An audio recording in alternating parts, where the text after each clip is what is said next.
ATS-V, Cadillac's attempt at dethroning the king of four-door sports cars, the BMW M3. Now, during this beast's development, General Motors engineers directly benchmarked one car. You guessed it, the M3. Now, at the time, that was the E90 chassis of the M3, but as the F80 was released, little tweaks were made to make sure that this car can keep up with modern-day twin-turbo saloons. This beast looks just as aggressive as the M3 and C63, so let's see what it's all about. Tony Roma, Cadillac's chief engineer, actually admits that the LT4 V8 would have fit under the hood of the ATS-V. Now that makes me a little sad because a 640 horsepower M3 competitor would have been fantastically interesting.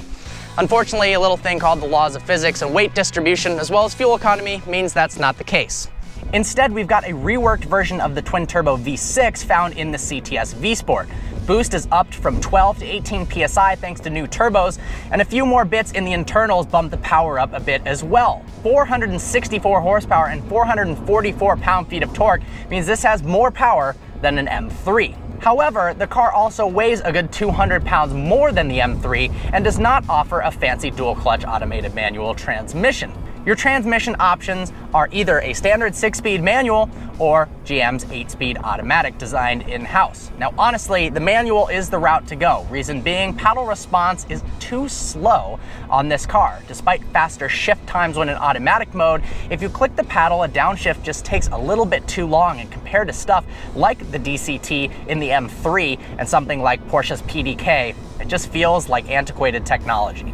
Opt for the manual, however, and you get some fancy additions, such as active rev matching and no-lift shift. Apparently this no-lift shift technology can allow you to shift 0.4 seconds faster than normal. I imagine that'd take a little bit to get used to without bringing the clutch out every shift, but pretty cool.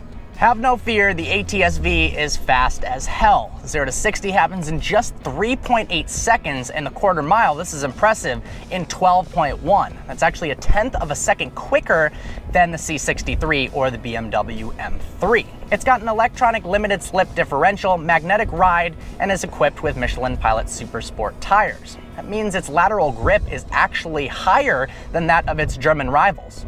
So it's got the straight line power, it's got the grip. This is a recipe for success.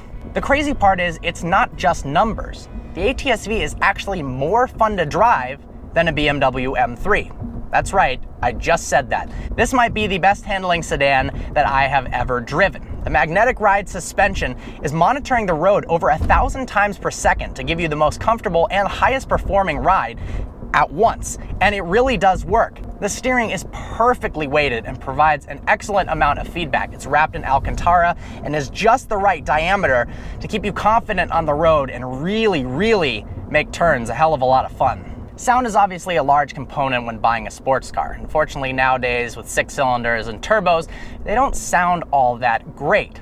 This isn't a bad sounding engine by any means. It's probably about on par with the BMW M3, but it is no match for something like the C63 AMG.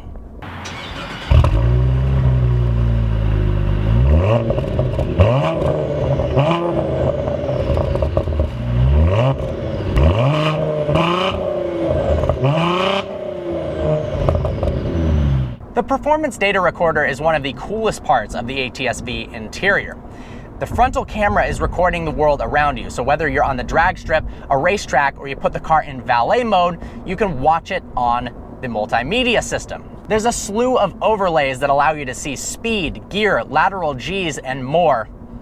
Really a cool feature. There's a host of other technologies as well. You've got an awesome color heads-up display that shows you your speed, your gear, and even turn-by-turn directions. You've also got wireless charging for your phone. The seats are 16-way adjustable Recaros. They've got excellent lumbar support, can squeeze your sides to keep you in place around turns, and really are comfortable even over long distances. Stylistically, the ATS-V falls short of its competition in the interior. The new C63 is absolutely gorgeous, and I'm not really a huge fan of the design language here. A lot of the ergonomics are not very good as well. Everything is touchscreen, and it makes it somewhat difficult to use. The seat controls are also in a terrible location. If you wear a watch, you cannot reach your hand down to the side of the seat and do any sort of adjustment without opening the door. There's also a compartment to the side that perfectly fits an iPhone 6. However, it fits it so well that if it gets pushed down a little bit too tight, you can't get the phone back out without sliding a credit card and popping it back up. Ask me how I know that. The exterior of the ATS-V is undeniably sexy. It's got a perfect balance of functionality and the fact that it's aesthetically pleasing. The carbon fiber hood helps with weight savings, the aggressive front splitter helps with aerodynamics. It comes together in a way that I think is just as good looking, if not better, than the M3 and C63. So would I actually buy this car over its German rivals? The crazy part is that's not out of the realm of possibilities whatsoever. I love the way this car looks. It handles better than either of them. The sound is somewhere in between the M3 and the C63.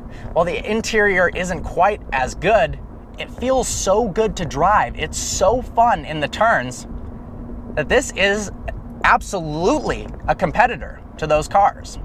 As a summary, here are some of the things I love and hate about it. First off, of course, the handling. It is incredible. In a very strange way, it almost feels like a stretched sedan version of a Z28. In a way, it's like a Z28 combined with a Chevy SS.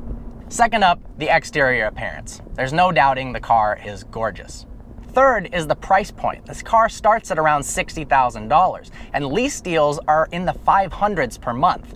That's Scat Pack Charger territory. Compared to its German rivals, that's one heck of a deal. Things I dislike about the car.